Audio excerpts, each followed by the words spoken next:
Hey everybody, it's Booray from Tampa, Florida, and in this video, I'm going to tackle a very, very difficult task. I am going to attempt to tell you which Fuji camera you should buy depending on what it is you want to do.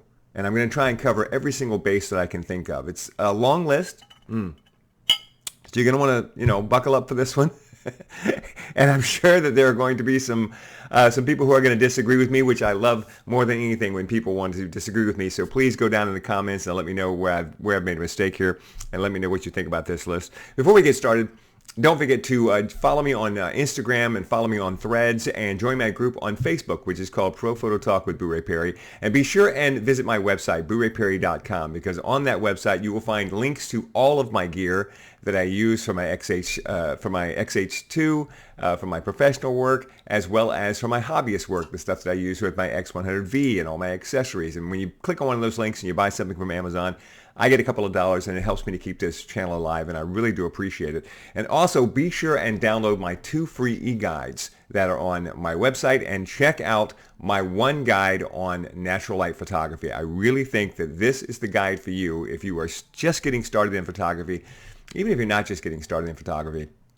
If you really want to become a better photographer, you need to learn how to work with natural light, how to recognize natural light, how to place your subject in natural light, how to set up your camera for natural light, and it's all covered in my ebook, and there is a huge discount, 50% off, right down in the description for this video. So be sure and use that when you go and purchase that. All right, let's get started. I've made notes, and they're right here on my screen because it's way too much for me to memorize. And if you follow my channel at all, you know that I hate to cut. I just like to power through. So let's start with Fuji. Why Fuji to begin with? Well, Fuji color. People love Fuji color. People love the dynamics of the camera. People love the way the camera feels in the hand. But another great reason to use Fuji is that they only make 2 formats. They make their medium format, and they make their APS-C format. The medium format, which we'll talk about in a few minutes, we'll get to that in a minute. But when it comes to the APS-C format, probably for me the greatest thing that attracts me to that format as far as Fuji is concerned is that it's kind of the only thing that they do. I mean, yes, they have the medium format camera, but really APS-C is where they concentrate all their energy. So they always have a great lineup of lenses available.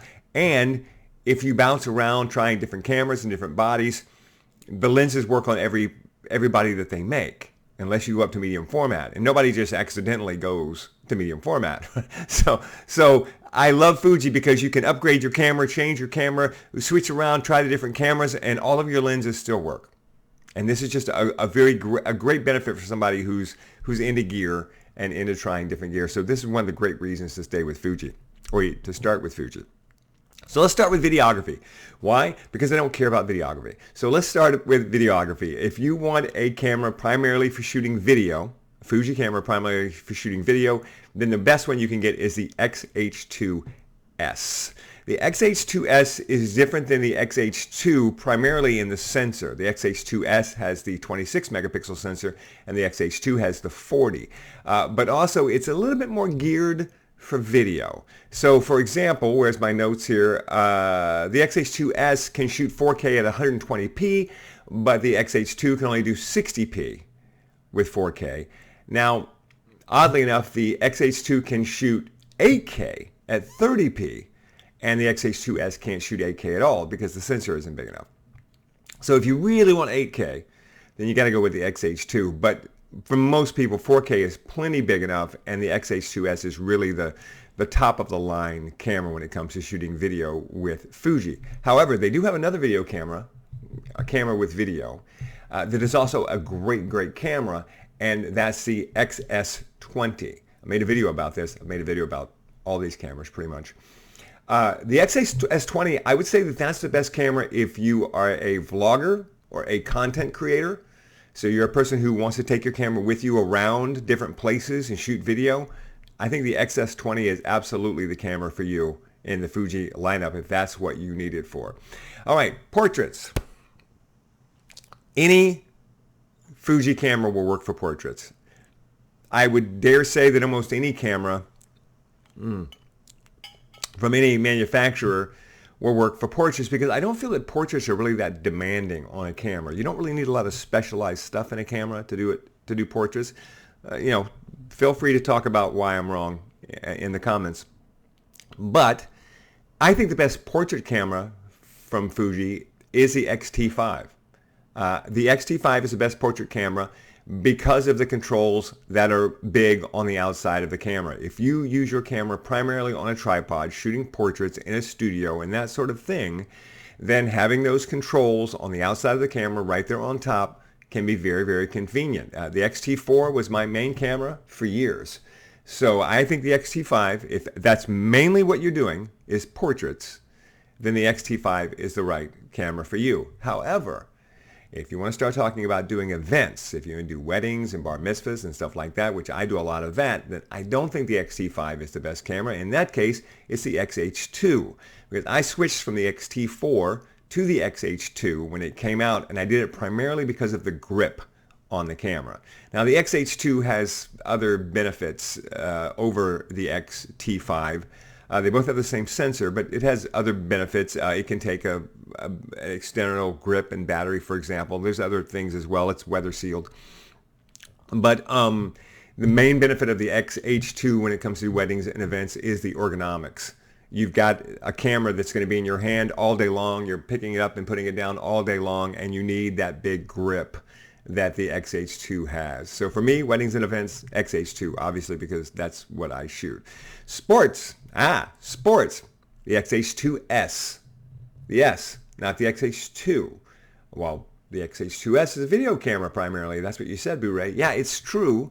It's the best video camera that they make. But the other thing about it is it has a faster frames per second than the X-H2 does. So the X-H2 has 20 frames per second, and the X-H2S has 30 to 40 frames per second. And if you're shooting sports, you want frames per second. You want to be able to just go and then find the one perfect image out of that 100 that you just shot.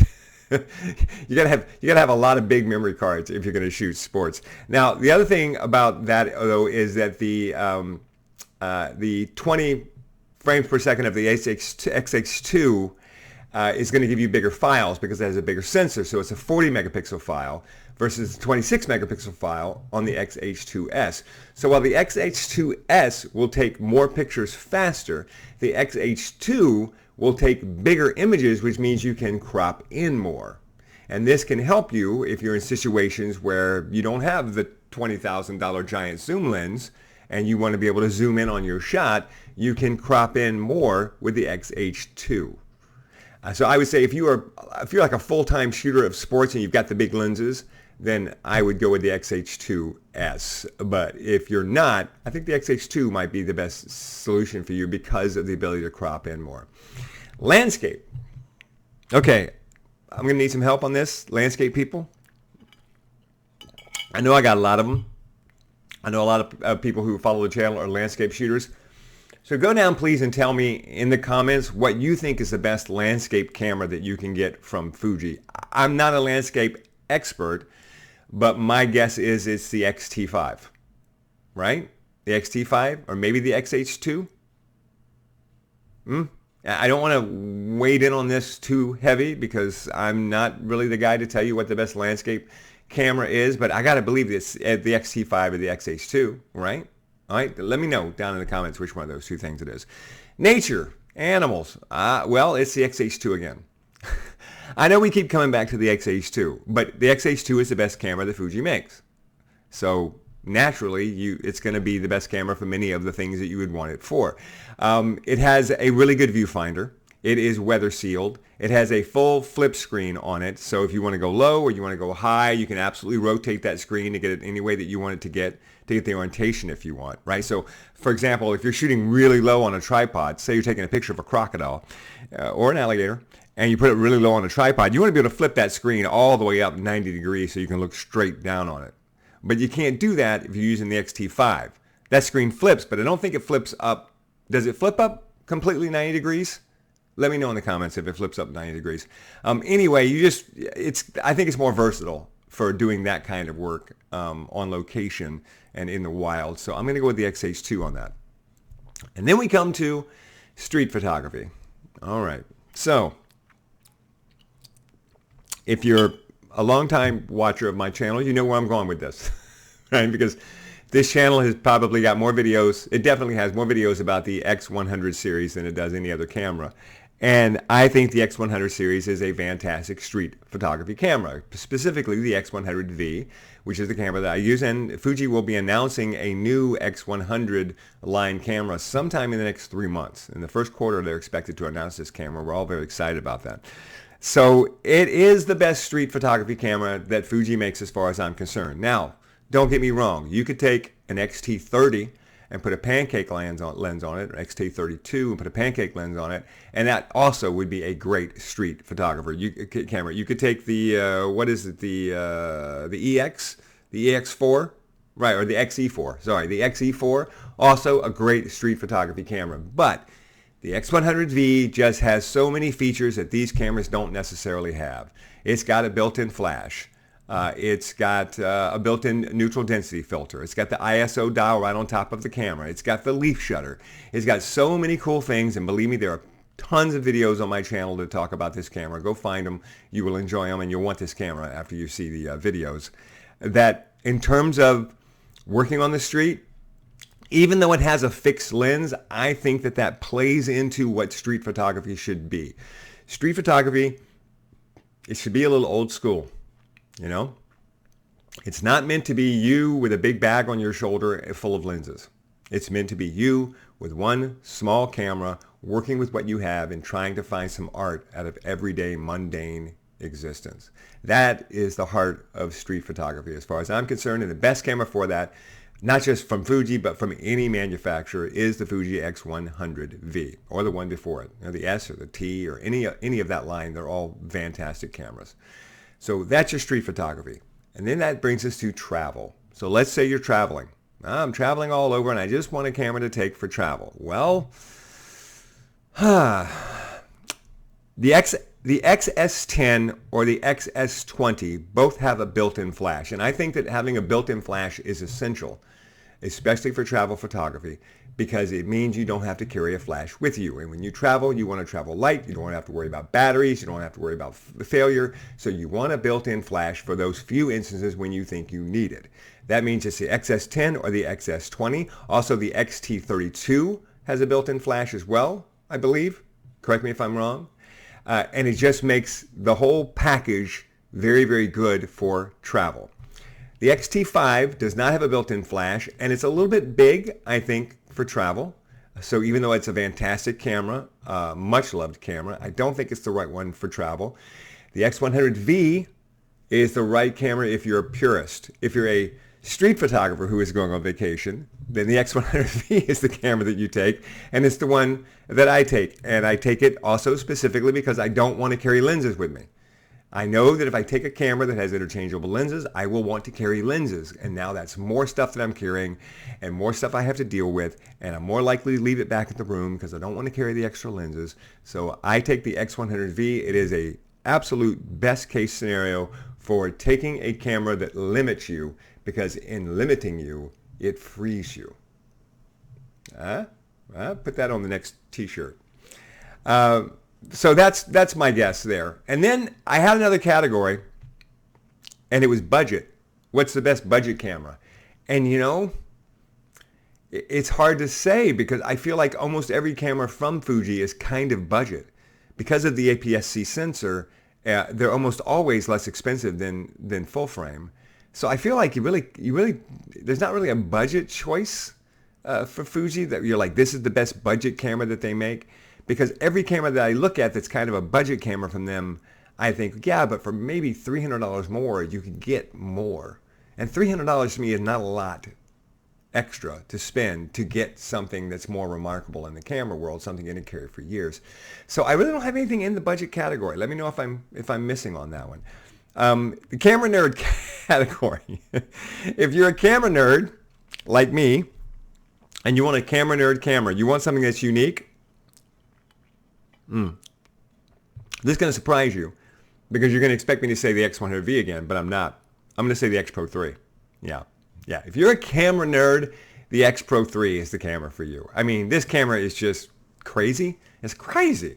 This camera. I what were they thinking when they made it with the screen that's got emulates the old film boxes on the back, and it's made out of like vibranium or something, and it's just such a unique camera. It's a camera that I absolutely would love to have if someone gave it to me, but I'm not willing to go buy it. But I would love to have it if someone gave it to me. It's like, that's the one Fuji camera that if someone would just give it to me, well, the one Fuji APS-C camera, if someone would just give it to me, I would love to have it. So if you're a true camera nerd, you just want to be eclectic, right? You want to be eccentric. You want to be all the E things. Then it's got to be the X Pro 3 for you. And then finally, we get to the GFX line, the medium format cameras. That's the other camera nerd camera that Fuji makes, and the other camera that if they would give me one for free with a couple of lenses, I would be in heaven. You want to be a camera nerd? Go buy a medium format camera. I mean, first of all, they're unbelievably expensive unless you're buying the Fuji lines. The Fuji cameras are not expensive. They've made medium format affordable. So if you want to be, if you're a dentist with money to burn and you just want to get into it, then absolutely the X Pro 3 or anything from the GFX line, that's the camera for you. All right, that's it. We've covered them all. That's my complete breakdown of all of the cameras that I would buy depending on what I needed them for in the Fuji line. I'm sure that you have an opinion. I'm sure I left out a camera that you love. I'm sure I left out your camera. So get down in the comments and talk to me about it, because there's nothing I love more than to lay in bed late at night and read the comments and reply. And I love the community that we have built here on YouTube. That's it. Thanks for watching. I'll be back soon.